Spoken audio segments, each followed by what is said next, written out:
Assalamualaikum warahmatullahi wabarakatuh. Alhamdulillahilladzi hadana lihaza wa ma kunna linahtadiya laula an hadana Allah.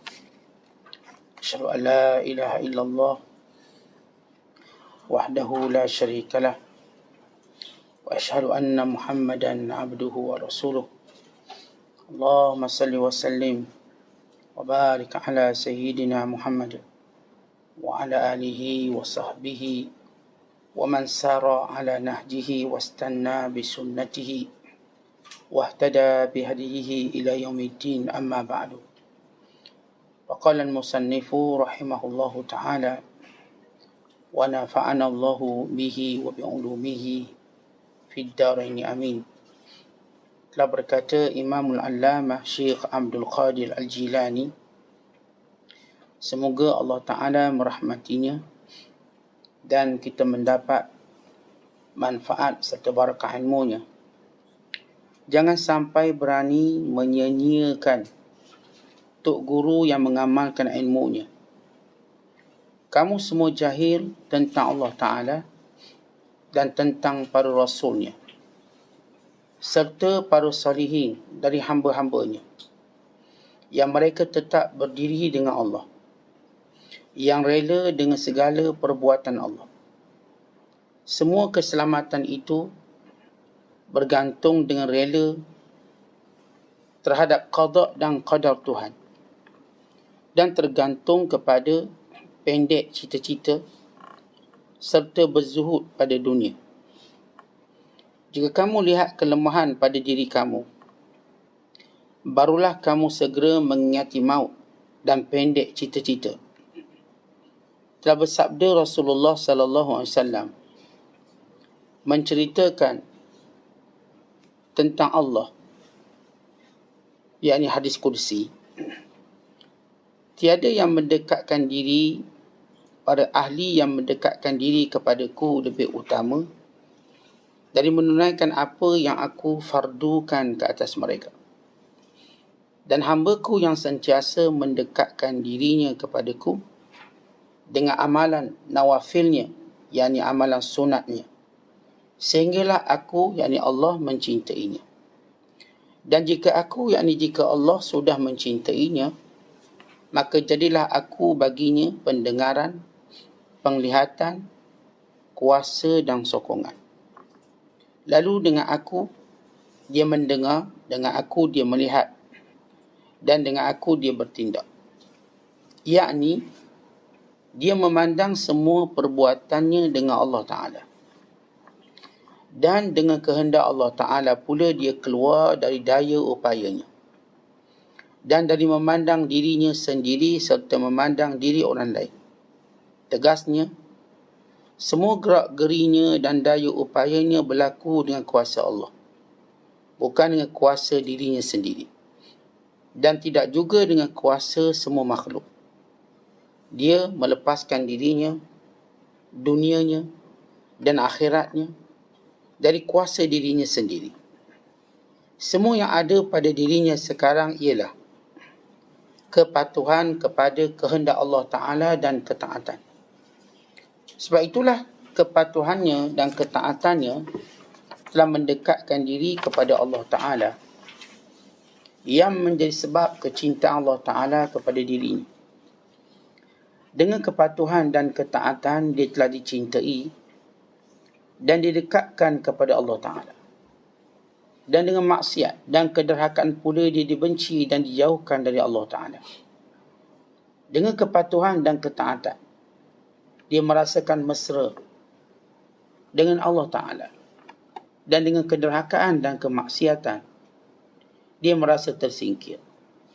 Kerana siapa yang membuat jahat, dia akan disingkirkan oleh Allah Ta'ala. Dan dengan menurut syarak akan terhasil kebaikan, dan dengan melanggar syarak akan terhasil kejahatan.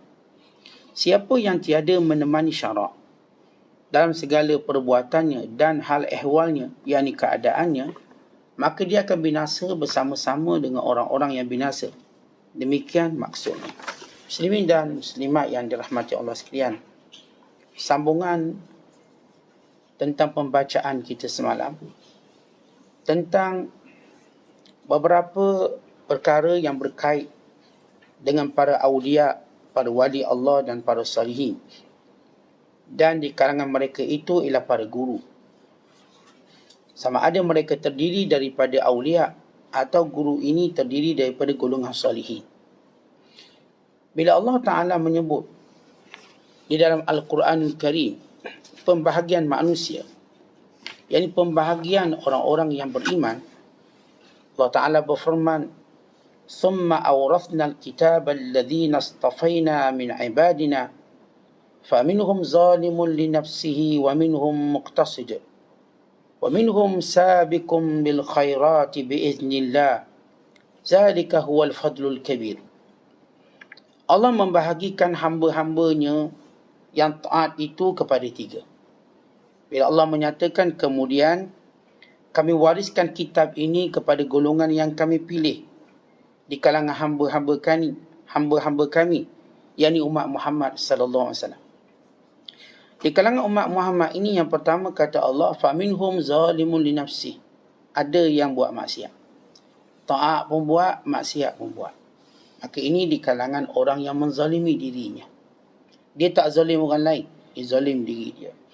Yang kedua kata Allah, wa minhum muqtasid. Di kalangan mereka ada yang sederhana.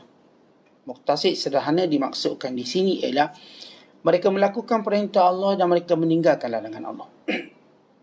Maka ini ialah kalangan wali yang rendah. Kata ulama, dari sudut turutan atau maratib orang beriman, yang pertama orang beriman yang kadang-kala baik, kadang-kala tak baik. Dia orang beriman, bukan munafik, orang beriman. Kadang-kala dia buat jahat. Tapi dia tahu tuntutan untuk bertaubat. Dia tahu kewajiban bertaubat. Maka setiap kali dia buat jahat, ada penyesalan. Setiap kali dia buat silap, ada kesedaran. Namun dirinya sentiasa bercampur-campur. Sebagaimana Allah sebut dalam ayat yang lain, wa akharuna a'tarafu bidhunubihim wa akharuna a'tarafu bidhunubihim. Di kalangan mereka ada yang mengakui dosa mereka. Khalatu, yang campur aduk amal baik, amal buruk. Tapi kata Allah, semoga mereka dapat hidayah. Semoga mereka dapat petunjuk.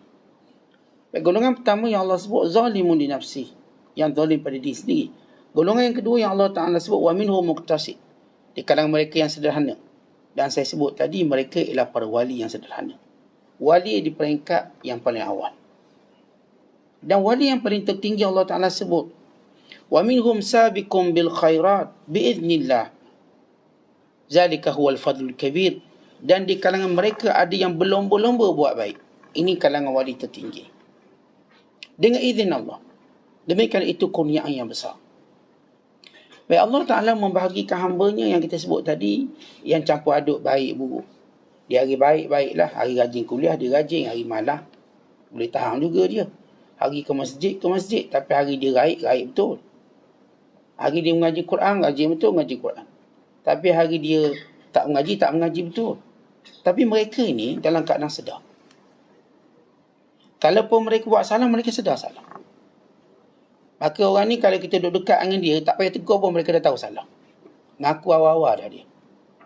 Maaf Ustaz, saya sibuk sikit lah ni. Dia tahu dah salah tu. Dia cuma nak cover salah depan orang yang disayang, depan orang yang disegan. Tapi dia tahu salah. Dan dia ada keinginan nak baiki. Orang ni orang pertama. Mereka beriman. Allah kata, moga mereka di kalangan orang yang sentiasa mendapat petunjuk. Bagaimana tuan-tuan, kita kalau buat salah, sedar salah, kita masih dalam petunjuk. Jangan jenis tak sedar. Buat salah tak sedar, orang tegur sombong pula, belawang pula. Ini jenis tak sedar. Ini bahaya. Tapi kita menyebut kalangan orang yang berada pada tiga kelompok. Mereka ini akan naik iman mereka. Kalangan kedua orang sederhana. Tapi mereka ni wali Allah. Sederhana. Bagaimana kesederhanaan mereka? Perintah Allah mereka buat. Larangan Allah mereka tinggal. Dan mereka orang yang ikhlas pada Allah. Ini yang disebut oleh Imam Ibn Hajar Al-Asqalani. Imam Ibn Hajar Al-Asqalani ketika mana menyebut tentang definisi wali Allah. Itu al-arifu billah, al-muwadhibu ala ta'atihi, wal mukhlisuna fi ibadatihi, iaitu orang yang kenal Allah, orang yang sentiasa melakukan ketaatan pada Allah, yang ikhlas dalam ibadat. Mereka ni tuan-tuan ada 3 sifat. Pertama, buat perintah Allah. Yang kedua, tinggal dengan Allah. Yang ketiga, mereka ikhlas. Mereka ni wali Allah. Mereka berada pada darjat salihin yang Allah sebut dalam Quran. Faulaika ma'al ladzina an'ama Allahu 'alaihim minan nabiyyin was-siddiqin wasyuhada was-salihin wa hasuna ulaika rafiqa. Mereka akan dihimpunkan bersama orang-orang yang diberi nikmat oleh Allah, di kalangan para nabi, di kalangan para siddiqin, di kalangan para syuhada, dan di kalangan para salihin. Dan ini juga doa Nabi Allah Yusuf AS, wa alhiqni bis salihin, ya Allah, kumpulkan aku di kalangan orang soleh.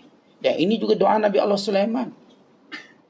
Nabi Allah Sulaiman berkata, wa adkhilni birahmatika fi ibadikas salihin, ya Allah, masukkan aku dengan rahmatmu di kalangan hamba-Mu yang soleh. Hamba yang soleh ini, tuan-tuan sekalian, ialah orang-orang yang semua perintah Allah dibuat, semua buat. Dan semua larangan Allah ditinggal. Dan dia sentiasa ikhlas kepada Allah. Dan darjat paling tinggi sekali kalangan manusia ini, wali Allah. Mereka ini yang disebut oleh Allah Ta'ala sebagai sabiqum bil khairat, berlomba buat baik. Mereka jenis bukan orang yang buat baik sahaja, mereka orang yang ke depan. As-sabiqun al-awwalun, ke depan dan nak jadi yang pertama. Kalau sebut sedekah, orang pertama. Kalau sebut bangun malam, orang pertama. Kalau sebut tentang ibadat, even kalau kita tengok dalam solat, sah pun, dia nak sah pertama. Dia tak akan pilih sah belakang. Umar Al-Khattab berkata, dek kerana kami nak sah depan sehingga bau-bau kami tersepit antara satu sama lain. Maknanya belaga bau. Ketak sah depan. Semua yang duduk depan ni sahabat-sahabat terpilih, bukan calon-calon sahabat. Bukan sahabat yang Nabi beri tempat VIP, tapi mereka yang berlomba untuk tempat itu. Dalam Islam, tuan-tuan, dia ada tempat-tempat VIP. Tapi tempat-tempat VIP ini bukan ditentukan oleh sesiapa, tapi ditentukan oleh dia sendiri dengan sifat berlomba-lomba. Nak jadi VIP Allah, jangan harap Allah letak kita kat situ. Tetapi kita berlomba-lomba untuk dapat di situ, maka Allah pun letak. Itu VIP Allah. Kalau VIP manusia, tuan-tuan bayar siap-siap, datang lambat pun tak apa. Dia ni duduk depan, tapi datang pukul 1 tengah hari. Ini VIP manusia, bukan VIP Tuhan. Biar dia rasa dia, oh, saya duduk depan. Siapa bagi kamu depan? Sebab saya AJK depan. Ya, itu tempat orang bagi, bukan Allah bagi.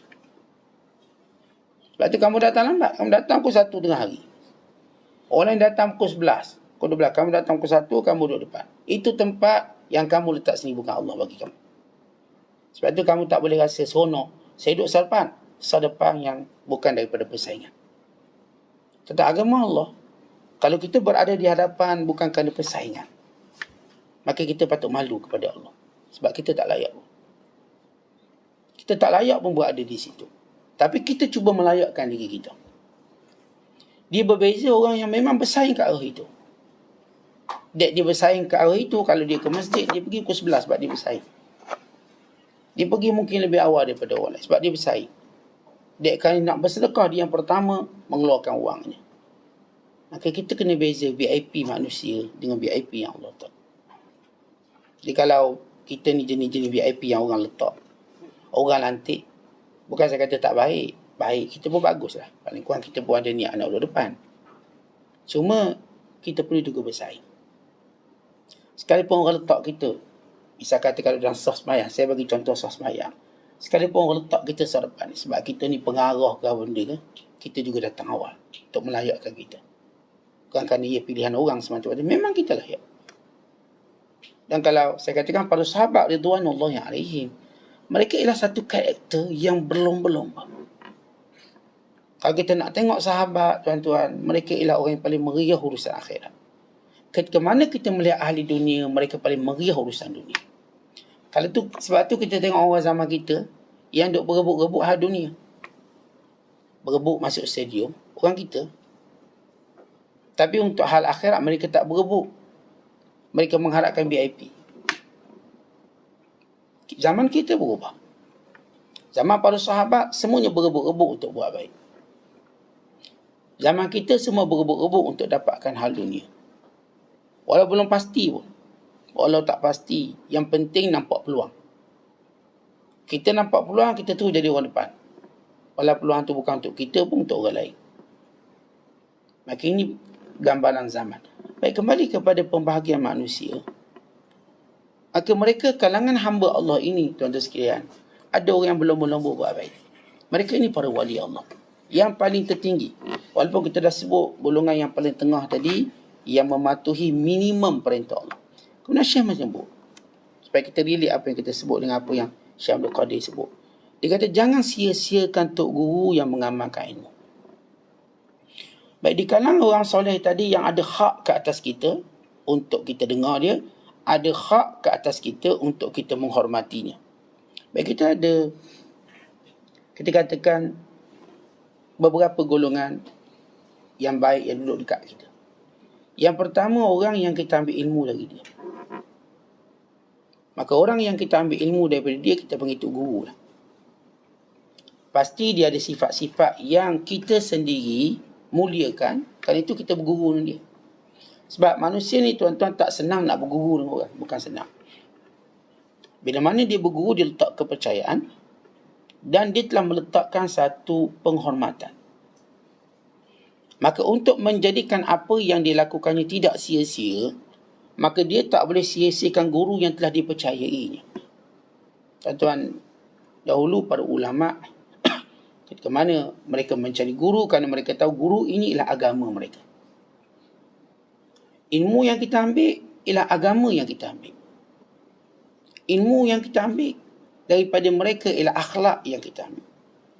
Kerana itu mereka tidak akan berguru dengan seseorang melainkan mereka istikharah. Mohon pada Allah, ya Allah, tunjukkan kepadaku seorang guru yang menambahkan ilmuku, yang mengindahkan akhlakku, yang mendekatkan diriku kepadamu. Mereka doa. Sehingga Allah tunjukkan kepada mereka apa yang sesuai bagi mereka. Tuan-tuan, bila Allah tunjuk, bukan bermakna guru lain tak baik. Bukan. Tapi guru itu sesuai untuk kita. Macam kita pilih jodoh lah. Waktu kita dapat jodoh, kita tak kata perempuan lain tak lawa. Lawa. Dan kita juga tak kata perempuan lain tak baik. Baik. Tapi yang ni baik untuk kita. Yang ni lawa untuk kita, baik untuk kita, sesuai untuk kita. Tanpa kita menafikan. Bukan makna kalau tuan-tuan dapat isteri yang baik, tuan-tuan hina isteri-isteri orang lain. Tak betul. Atau tuan-tuan dapat suami yang baik, suami yang bagus, suami saya baik, suami yang lain semua tak guna belaka. Tak betul. Yang kita maksudkan, guru yang dia dengan kita, orang kata matching. Maksudnya sekong kita. Sukun dengan kita. Setengah orang kampus sebut sekong. Maksudnya sukun. Kita tenang dengan dia. Kita cool dengan dia. Apa yang disampaikan, dia masuk macam highway. Maka kita tahu ini guru kita. Dia tak tersekat-sekat, tak terputus-putus. Macam kita beli line telefon lah. Tengok line ni laju, kita beritahu, inilah line yang kita kena pakai. Inilah yang kita kena bayar komitmen bulan-bulan. Sebab ini khidmat pada kita. Baik, bila seorang tu namanya guru, maka ada 3 perkara kita kena buat pada dia. Supaya kita tidak termasuk kalangan yang menyia-nyiakan tuan guru kita. Khususnya yang beramal ilmu dengannya. Yang pertama kata ulama ialah bil hurmah. Hormat. Apa maksud hormat? Hormat. Orang Arab panggil hormah. Kita pun ambil perkataan tu hormah. Bila kita namakan Mekah itu sebagai haram, daripada perkataan hormah. Disebut juga hurumatillah. Dan disebut juga dengan nama syiar atau sya'air. Dzalik wa man yu'azzim sya'air Allah fa innaha min taqwal qulub. Demikian itu, siapa yang memuliakan syiar Allah, itu tanda hatinya bertakwa. Maka guru-guru ini ialah tanda takwa kita. Pertama, kita kena hormah dengan mereka. Apa maksud hormah? Yang pertama ialah kita tidak menyebut melainkan yang baik-baik. Namanya hormat. Yang kedua, kita tidak berburuk sangka. Tidak berburuk sangka. Itu maksud hormat. Yang ketiga ialah kita tidak memanggilnya melainkan nama yang paling dihormati. Termasuk kita tak panggil dia dari jauh. Kan kalau kita jumpa orang jauh-jauh, mak, jerit, mak, mek, 1 kilometer kita jerit. Tapi kalau nama guru kita tak jerit dari jauh. Kita pergi dekat baru panggil nama dia. Dia tak buat macam orang lain. Kita tak seru jauh-jauh. Ini makna hormat. Kita sebut, sentiasa menyebut yang baik depan, yang baik tentangnya, depan atau belakang. Kita tidak wasangka buruk padanya. Dan kita sebut tadi bagaimana kita memuliakan namanya. Panggil nama elok-elok. Itu hormat.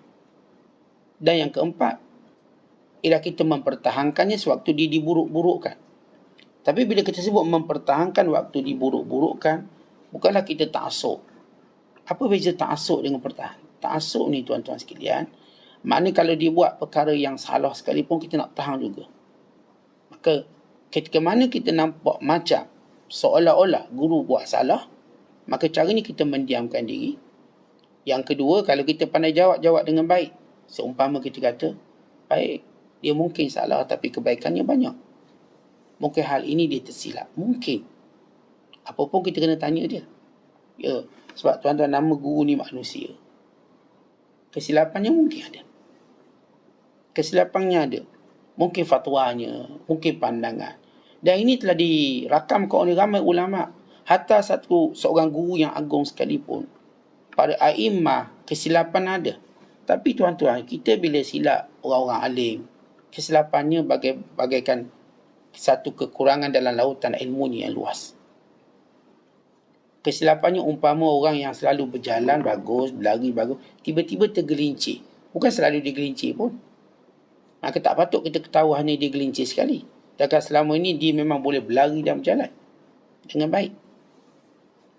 Maka sebab itu tidak kita mempertahankannya dengan adab. Pertahankan dengan adab. Maka ini kita namakan sebagai al-hurmah. Saya tak sebut semua, kita sebut sebahagian. Untuk kita memberi faham makna al-hurmatu. Yang kedua, kata ulama, ialah khidmat. Kalau dah hormat guru, kita dah belajar hormat guru. Yang para ulama menyatakan berbelas benda. Yang sebahagian saya dah sebut, termasuk mendoakan guru-guru kita. Ini tanda kita hormat dia. Yang kedua, khidmat pada mereka. Tetapi bagaimana khidmat? Ini bagi orang dekat dengan dia. Dan juga bagi yang jauh. Ada khidmat dia boleh buat. Tuan-tuan, kita kalau khidmat kepada orang alim, kalau kita khidmat pada orang biasa pun kita dapat pahala besar. Kita khidmat pada orang biasa, sahabat-sahabat kita, pun dapat pahala besar sementara orang-orang yang kita dapat ilmu daripada mereka. Maka khidmat ini untuk menunjukkan tawaduk kita dan hormat kita pada ilmu yang kita ambil. Cara kita terima kasih dengan khidmat. Ya, khidmat paling simple sampai khidmat yang paling bagus yang kita boleh buat. Dan ini yang para sahabat belajar dengan para sahabat lakukan kepada Nabi SAW. Dan ini juga dilakukan oleh para tabi'in kepada para sahabat. Sebab itu zaman dulu, tuan-tuan, kalau kita lihat mengaji zaman dulu, tok guru pondok, macam mana anak murid bayar pada tok guru pondok? Khidmat. Mereka tolong angkat air, mereka tolong kebun tok guru, tolong gemburkan pasir, tolong tanam, tolong petik hasil. Mereka berkhidmat. Mereka tolong angkat barang. Itu khidmat. Ini orang dekat. Orang jauh juga boleh berkhidmat. Semua orang boleh berkhidmat. Tuan-tuan, bila kita nak khidmat, kita akan nampak jalan dia. Berdasarkan kadar kemampuan kita. Dan yang ketiga ialah wal qiyam bi ashghalihim. Maksudnya membantu segala urusan dia. Ini macam khidmat juga. Khidmat ni tuan-tuan sekalian ialah bila orang tu mendampingi dia secara khusus. Secara khusus maka dia ada khidmat.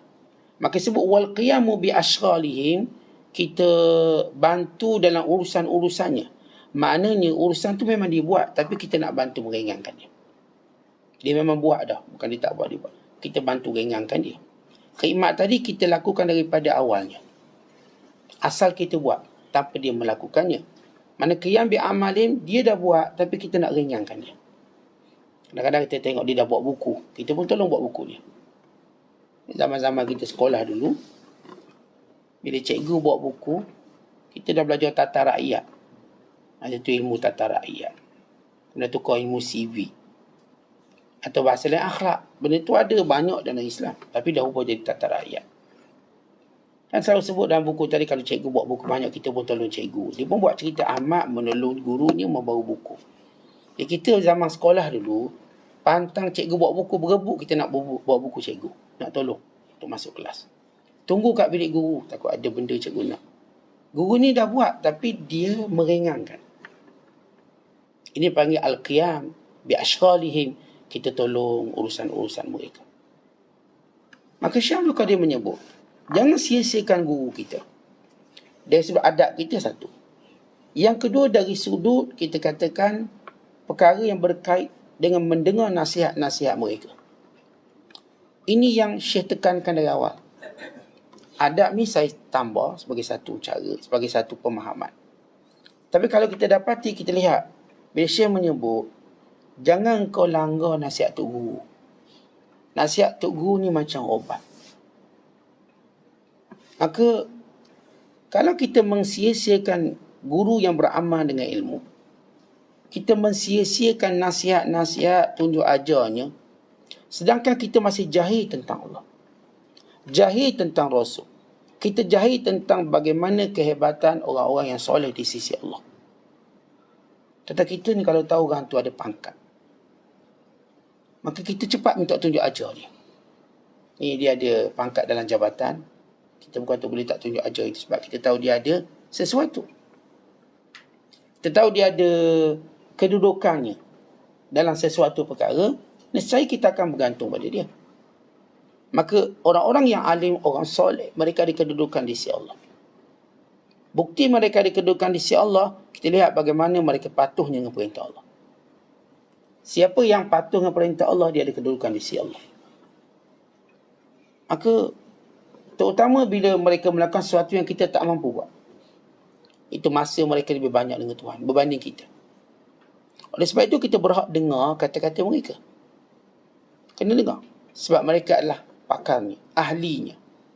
Tapi bila kita sia-siakan kata-kata mereka, dalam keadaan kita jahil tentang Allah, kita jahil tentang perbuatan Allah dan sebagainya, maka kita akan hancur binasa.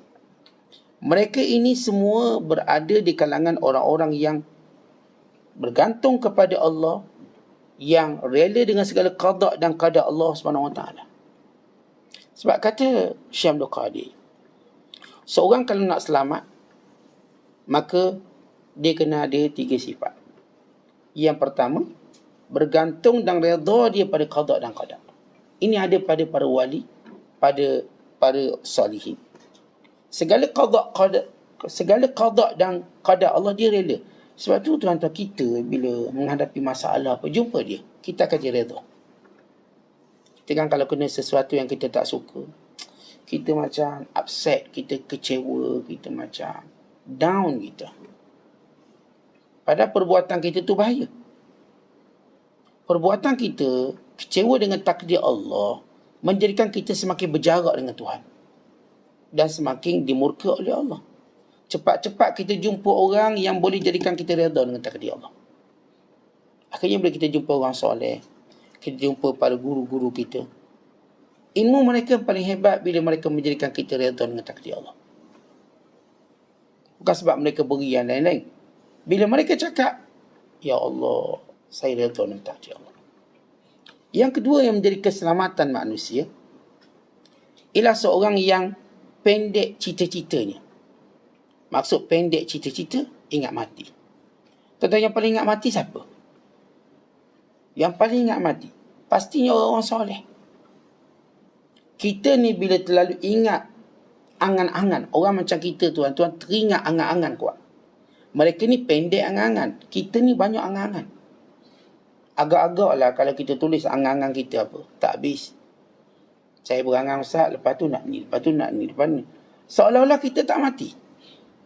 Waktu kita pasang angan-angan, tak ada pun mati masuk dalam perancangan angan-angan kita. Tak ada. Kalau kita macam ni hidup kita panjang angan-angan, kita tak boleh selamat. Sebab itu kita tangguhkan akhirat. Kerana itu kita sibuk dengan dunia. Kerana itu kita mulakan ahli dunia. Kerana itu kita mungkin terjebak dengan rasuahnya, dengan itu, dengan ini. Sebab angan-angan kita bersama dengan orang ni. Tetapi kalau kita pendek angan-angan, kita akan bersama orang soleh. Automatik. Kalau tuan-tuan panjang angan, tuan-tuan akan bersama dengan ahli dunia. Bergembira dengan ahli dunia. Tapi kalau kita pendek angan-angan, kita akan bersama orang soleh. Automatik. Kita nak pilih kawan, kita nak tengok kawan mana melekat dengan kita, maka dia ada magnet dia. Kalau kita panjang angan-angan, dia akan tarik semua kawan-kawan ahli dunia. Ini cuma cerita juta je, juta. Kubur pun tak cerita. Dia cerita juta, 2 juta, 3 juta, semua dengar, 100 juta, bilion. Tapi kalau sekiranya kita pendek angan-angan, ingat mati, Allah tarik kawan-kawan yang akan menyuburkan lagi ingatan mati. Sehingga mati lebih kita cintai dari hidup. Bukan kerana putus asa. Kerana keindahan yang ada pada kematian. Kerana kemuliaan yang ada pada kematian. Kerana janji yang Allah janjikan pada kematian.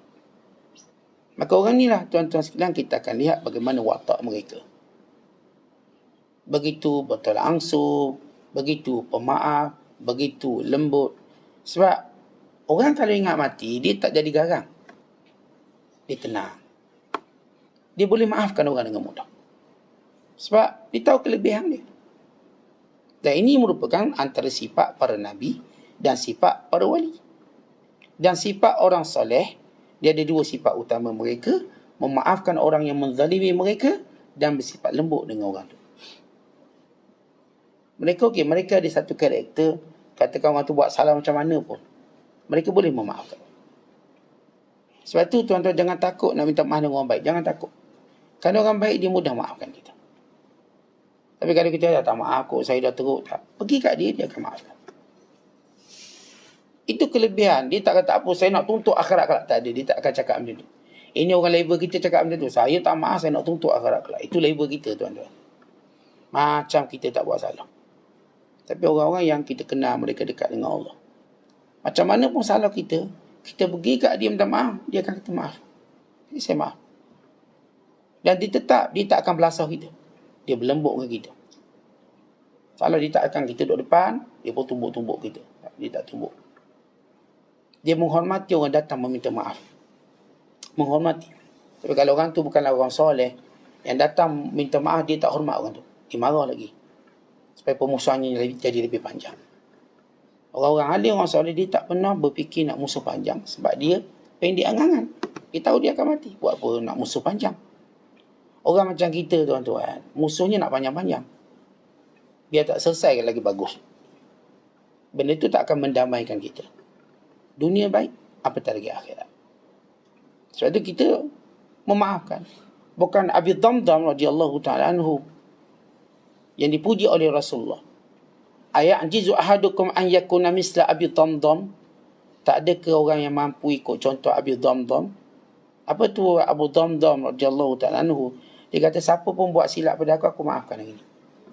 Belum orang buat silap, dia dah maafkan. Terutama orang dekat kita, isteri kita, suami kita. Maka bersikap pemaaf dengan mereka, bagus. Contoh isteri kita kadang-kadang jadi liar sebab kita tak maafkan dia. Tu liar dia tu tak habis. Suami kita jadi liar sebab kita pun tak maafkan dia. Cuba belajar memaafkan orang yang paling dekat dengan kita. Saya belajar, saya selalu maafkan suami saya. Saya selalu maafkan isteri saya. Ya, kalau dia buat salah kita tegur, itu tidak berlawanan dengan sifat maaf. Sebab nasihat berterusan. Kalau ketegasan nasihat, bukan bermaksud kita kata dia salah. Kita menasihati dia sebagai tanggungjawab. Supaya kita tak masuk di kalangan lelaki dayus, pemimpin dayus, yang membiarkan isterinya buat salah tanpa nasihat. Tapi memaafkan dah jadi sifat kita. Saya maafkan isteri saya maafkan suami saya maafkan anak-anak saya. Ibu ayah yang hebat juga begitu, walau anak-anak ni banyak buat salah kita, kecil hatinya banyak. Tapi kita sudah sedia maafkan dia sebab kita orang soleh. Kita tak nak seorang pun masuk neraka sebab kita. Kita tak nak pun seorang pun dapat balik kerana sebab kita. Melainkan kita ingin memaafkan. Allahumma illa malaika Allah Ta'ala nak hukum dia supaya dia jadi lebih baik. Tentu kadang-kadang walaupun orang soleh dan maafkan kesalahan seseorang, tapi Allah turun lagi bala pada dia supaya dia jadi lebih baik. Orang ni jadi lebih baik. Supaya dia dekat dengan Allah Ta'ala dan kembali kepada pimpinan guru ni. Maka yang ketiga, sifat orang selamat ialah zuhud kat dunia. Zuhud kat dunia apa dia? Dia tak pernah melihat dunia lebih bernilai dari akhirat. Dia tak pernah. Itulah orang zuhud. Ya, dia mungkin ada dunia, dia mungkin kaya raya, dia mungkin banyak harta, tapi dia tak pernah melihat ini lebih hebat daripada akhirat. Justru itulah dia tak pernah dilalaikan. Biarlah dia ada kereta besar, dia ada rumah agang, biarlah dia pendapatan dia ratus ribu bulanan, even juta sekalipun, dia tetap sujud pada Allah. Dia tetap melaksanakan perintah Allah. Dia tetap patuh dengan segala larangan Allah. Siapa pun dia tak akan melanggar larangan Allah, dia tak akan berani. Ini orang zuhud kepada dunia. Kemudian kata Syekh, baik, jika kamu lihat kelemahan pada diri kamu, tengok kita berbanding mereka.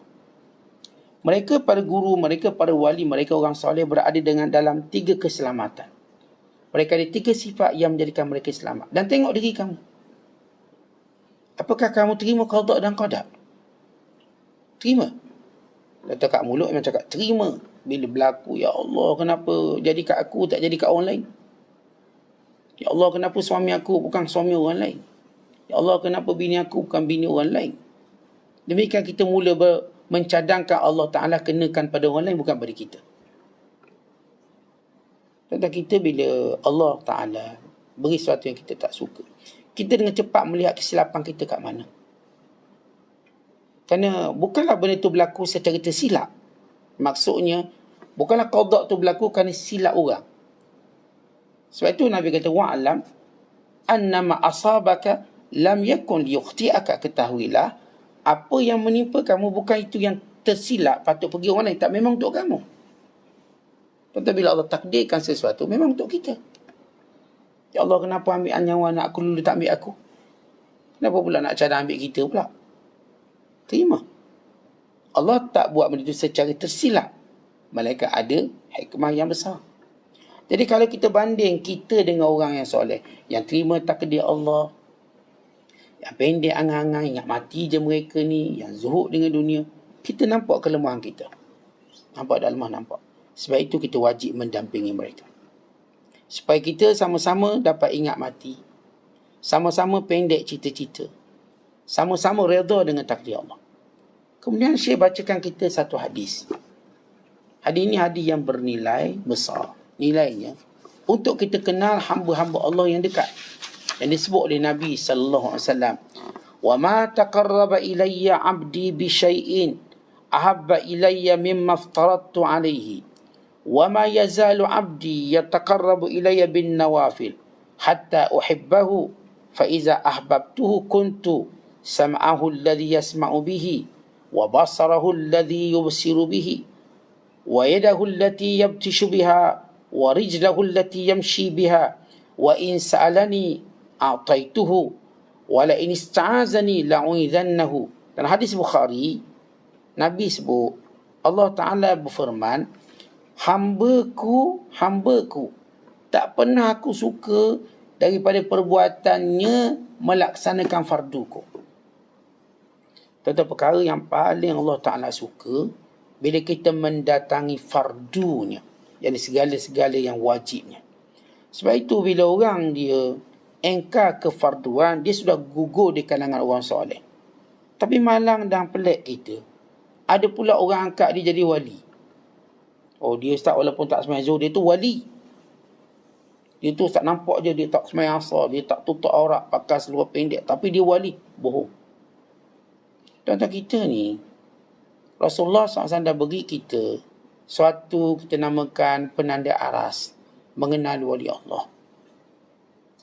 Kita tak kenal wali Allah secara membabi buta, secara meneka, secara meraba dalam gelap. Akhirnya orang gila pun kita angkat wali Allah. Itu kita punya syariat pun gila.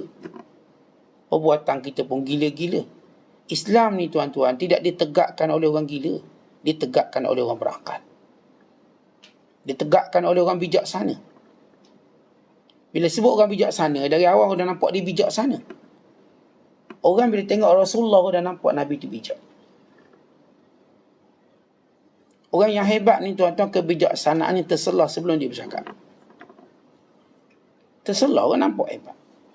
Dia sudah ada apa yang Allah beri dia, haibah. Dia berjalan dan nampak haibah. Nabi SAW bila berjalan nampak haibah. Dan demikian juga segala wali-wali Allah bila mereka berjalan sudah nampak haibah mereka. Ketakutan di kalangan para pemimpin, di kalangan para penguasa. Sebab mereka ialah orang yang takut Allah. Bila mereka takut Allah, semua orang takut. Semua makhluk Allah takut. Takut yang dirasa hebat. Tapi kalangan kita tuan-tuan, yang jenis tak semayang, tak puasa, yang gugurkan semua, kononnya sudah sampai ilmu yakin, oh ini wali. Yang pakai surah pendek, yang kita katakan jenis-jenis buat maksiat terang-terangan, menjatuhkan maruah, menjatuhkan aib. Lalu kita kata, oh ini wali.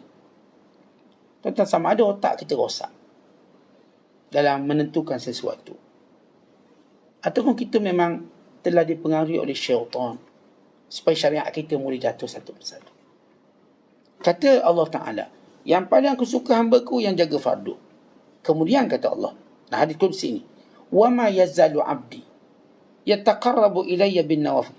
Sehingga hamba-Ku ini, sesudah dia menjaga fardu, dia mula sibuk dengan benda sunat pula. Ketika itu aku sayang dia.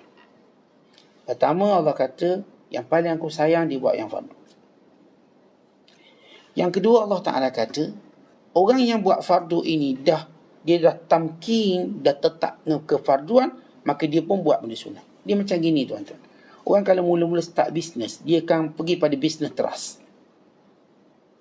Dia buat bisnes trust, bila dah okey, dia mula ada part time dia. Dia ada bisnes tepi-tepi dia. Dia mula buat ni. Maka benda tu makin banyak. Mula-mula kalau dia buka kedai runcit, trust barang runcit. Lama dia mula jual sayur sikit depan, jual ikan depan sikit, dia jadi macam pasar basah. Tapi trustnya namanya kedai runcit. Nama dia kedai runcit. Tapi dia mula jual macam-macam. Kadang dia pun mula jual benda-benda yang bukan nama sifatnya kedai runcit, tapi itu menguntungkan dia. Sese minyak. Perniagaan trust dia minyak. Tapi dia mula masuk sikit-sikit. Last kali sebelum kita ke kaunter, dekat kaunter dia jual nasi lemak. Nasi lemak, kari pak. Ni sese minyak ke kedai makan? Tak, trust ni sese minyak. Betul, ada suat khabar depan ni. Kau dah masuk dalam, ada gula-gula, ada aiskrim.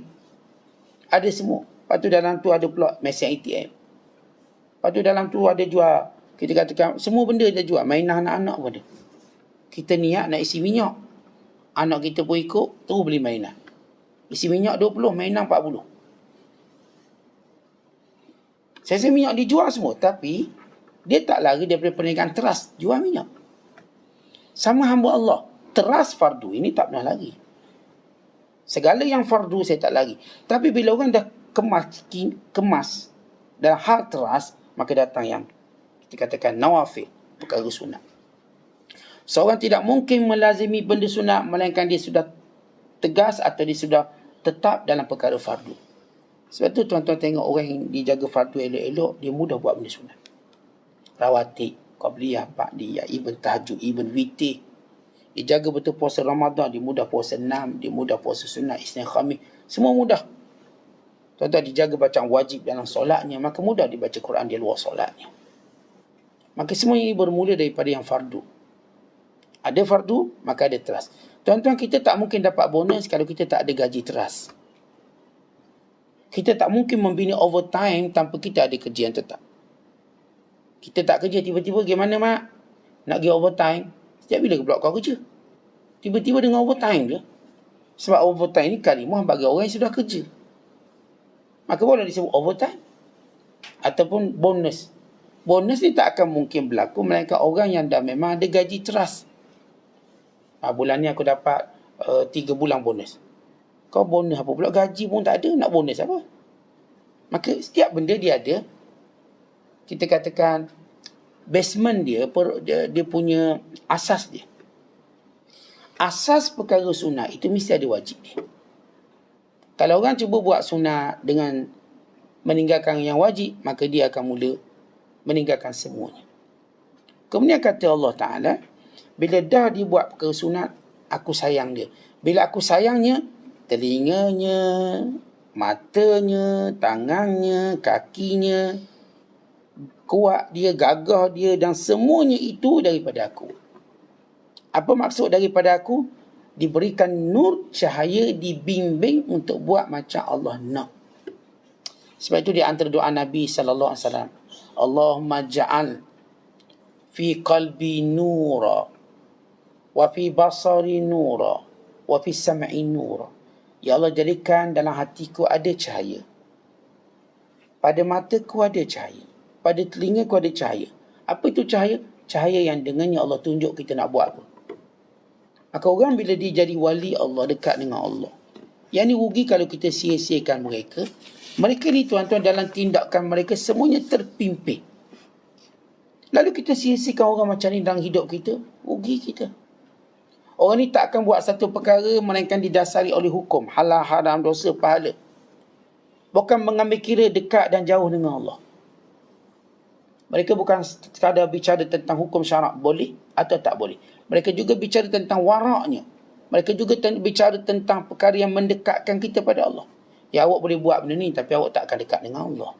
Macam ni dekat. Contoh gini, ada orang dia ajar kita bisnes untuk berjaya. Ada orang dia ajar kita bisnes untuk jadi macam dia. Dan ada orang yang ajar kita bisnes untuk jadi lebih baik pada kita. Tuan-tuan nak ambil yang mana sebagai coaching tuan-tuan? Ada orang just nak suruh kita berjaya biasa-biasa je. Masuk coaching saya pastikan awak berjaya. Awak boleh conduct satu bisnes, suatu perniagaan. Tapi tak berjaya macam dia. Kita pun berjaya. Pakailah kereta jauh dengan dia yang bagi coaching kita. Atau kita nak seorang yang ajar kita sehingga kita jadi macam ni. Tak, awak akan jadi macam saya. Bukan sekadar awak berjaya bisnes, awak boleh coaching orang pula. Macam saya.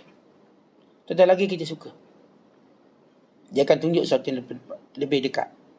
Dan seorang lagi dia ajar nak suruh kita jadi lebih pada dia. Orang ni ternyata tak ada dengki. Orang ni ternyata nak beri kebaikan kita lebih. Siapa mereka?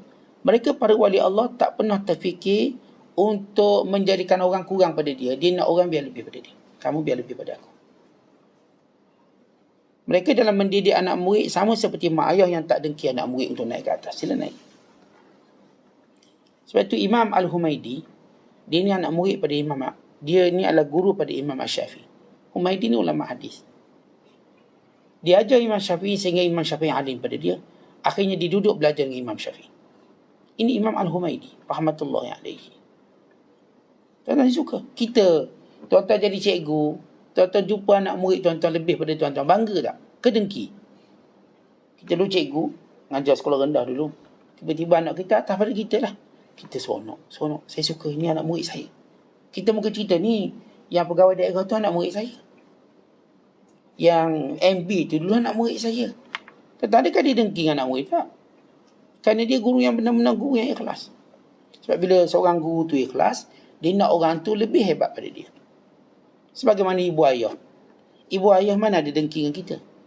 Dia sentiasa berfikir biar kita lebih baik pada dia. Kalau kita ada kereta sebuah, dia nak kita biar ada 10 buah. Kalau kita ada rumah sebuah, kita nak biar dia ada rumah banyak. Dia sudut pencapaian duniawi dia. Kalau kita ada satu je doktor, kita nak dia 2 doktor. Kalau kita pakar, kita nak suruh dia jadi ketua pada segala pakar. Tetapi bila kita kenal orang-orang yang Allah pimpin dia, Allah bimbing dia dan semua hal, rugi kita sia-siakan mereka. Kita patut damping dengan mereka, kita patut berkhidmat dengan mereka, bersama dengan mereka. Dengan sebab itu kita akan mendapat kecintaan Allah. Dengan sebab itu kita akan lebih bersemangat dalam mematuhi perintah Allah. Dan lebih kuat dalam menjauhkan diri kita daripada maksiat. Dan lebih kita mematuhi syaraknya. Sebab kita tahu inilah semua menjadi kayu ukur kepada nilai kita di sisi Allah. Dengan syarak. Kalau kita turut syarak, maka kita akan nampak kebaikannya. Kalau kita langgar syarak, kita akan nampak kejahatan dan keburukannya. Kalau kita jadikan syarak teman kita dalam semua perkara, semua perbuatan, maka kita akan lihat kebahagiaannya. Tapi kalau ia musuh kita dan semua perkara dan semua keadaan, kita akan nampak kesan-kesan kebinasaan kita. tuan-tuan, ini yang dimaksudkan oleh Syekh Abdul Qadir. Orang-orang yang Allah dah tunjuk. Sudah terbukti dengan amalan mereka. Mereka paling jauh daripada riba. Mereka paling jauh daripada menzalimi orang. Mereka paling jauh daripada fitnah dunia. Walaupun dunia datang bertubi-tubi kepada mereka, mereka tidak pernah terfitnah dengan dunia. Mereka pandai kontrol, mereka tahu nak letak kat mana. Mereka yang sudah berjaya dalam menangani anak-anak, isteri-isteri mereka. Mereka yang telah berjaya menangani sifat tabiat mereka, nafsu syahwat mereka. Takkanlah kita nak sia-siakan orang macam ni. Maka kita nak mencontohi mereka. Kita nak mendekati mereka. Maka salah satu daripada dikatakan kerugian kita, bila ada orang yang alim di sisi kita, lalu kita sia-siakan dia. Tak cukup bila kita sia-siakan dia, bila dia mengajar kita tak nak dengar. Kita dah sia-siakan dia. Maksudnya kita tak mengambil kemuliaan tadi. Untuk mendekatkan diri kita kepada Allah Ta'ala. Oleh sebab itu, bila kita melihat guru-guru yang juga disebut sebagai alim Rabbani, atau disebut sebagai guru mursyid, atau disebut dengan beberapa istilah-istilah yang masyhur di kalangan para penuntut ilmu. Bila kita sebut alim Rabbani, erti orang yang apa yang dicakap itulah yang diamalkan. Itulah yang dia buat. Sekalipun kita kata dia ni pandai cakap tak buat, tak, dia buat. Tetapi ilmu kita tidak mampu melihat bagaimana dia buat sesuatu. Dia buat sesuatu. Kita kadang-kadang gini tuan-tuan sekalian. Kita tengok isteri kita nyucik tidur, awak ni tak buat kerja ke? Kita tanya. Padahal semua dah siap. Dia dah bangun siap sarapan, dia dah siap. Dan ni waktu rehat. Semua benda sudah dilakukannya. Tapi bila setengah orang, dia nak waktu dimandang orang tu tengah buat. Maka dia ini buat. Bila orang tu dipandang tengah tak buat, oh ni tak buat kerja. Walau semua dah siap. Artinya, bila kita bersama dengan para guru ini, orang alim, orang soleh, jangan sia-siakan mereka. Dengar kata-kata mereka. Bahkan setengah mereka memberi syarat, minta izin pada mereka setiap benda kita nak buat. Untuk apa? Bukan sebab mereka ada kuasa autoriti izin atau tidak. Kerana untuk mendapat kebaikan, keberkatan. Kadang-kadang kita nak pergi umrah pun kita beritahu dia, saya nak pergi umrah ni. Barangkali ada pesanan yang baik untuk kita. Saya nak start bisnes ni. Barangkali ada satu pesanan yang boleh membimbing kita daripada kerosakan atau kehancuran. Saya nak kahwin ni. Maka ada pesanan yang akan mengeratkan lagi hubungan kekeluargaan kita. Saya baru dapat anak ni. Barangkali ada nasihat dia. Termasuk nasihat dia dalam memberi nama anak-anak kita. Kadang kita ni tuan-tuan teruja dapat anak, nama ikut dan kita. Rupa-rupa nama makna ataupun nama anak kita makna tak elok. Atau nama tadi tidak sesuai dengan anak tu sendiri. Tidak sesuai. Atau nama tadi terlalu over sangat. Over sangat. Sebab itu bila kita nak tanya nama, kita jumpa orang alim, tanya nama sepatah. Bukan maksudnya ambil nama dari dia. Kalau kita tak, saya nak ada nama sendiri, saya dah bincang dengan orang rumah saya waktu kita bercinta lagi, Ustaz. 8 tahun dulu sebelum kami kahwin, kami dah bincang anak tu nama apa. Itu bukan senang-senang suruh ustaz bagi nama. Tak apa dah, tak kisah. Nama tu hak kamu. Tapi minta bimbingan. Saya dah tengok buku nama. Jangan tengok buku nama. Dah tengok. Pastikan dengan orang yang ahli. Kata buku ni buat silap cetak habis kita. Buat silap makna. Kita nak makna lain, dia ada makna lain. Namanya buku. Selalukan buku tu juga ada. Cuba bincang dengan orang alim. Tahu nak bagi nama apa, dia sebut nama sekian. Oh, bagus nama ni. Tapi ada yang lebih bagus pada ni. Contoh. Atau nama ni bagus maknanya, tapi over sangat lah. Sebab dia bagi nama anak dia Al-Imamul Allamah. Cepat no. Imamul Allamah tu orang pandai dah. Anak awak ni tak reti apa ABC pun tak pandai lagi. Dia letak Imamul Allamah. Ada orang letak anak dia tu nama. Saat saya cita-cita nak suruh anak saya jadi ustaz, dia tahu saya tak nama anak saya ustaz tu depan. Nama dia apa? Nama Ali, Ustaz Ali. Senang sama panggil ustaz. Jangan. Ada gelaran tak sesuai, kita letak nama. Kalau tuan-tuan letak nama, dia akan dihina. Ada benda gelaran kita tak letak dari awal.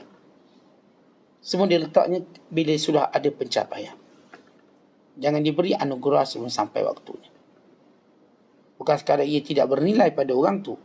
Bukan fitnah pada orang tu. Anak-anak kita dari awal dah beri nama. Nama anak siapa? Imam Ash-Shafi'i. Oh, nama anak Imam Syafi'i. Tiba-tiba sebaliknya. Jangan letak lagi imam tu.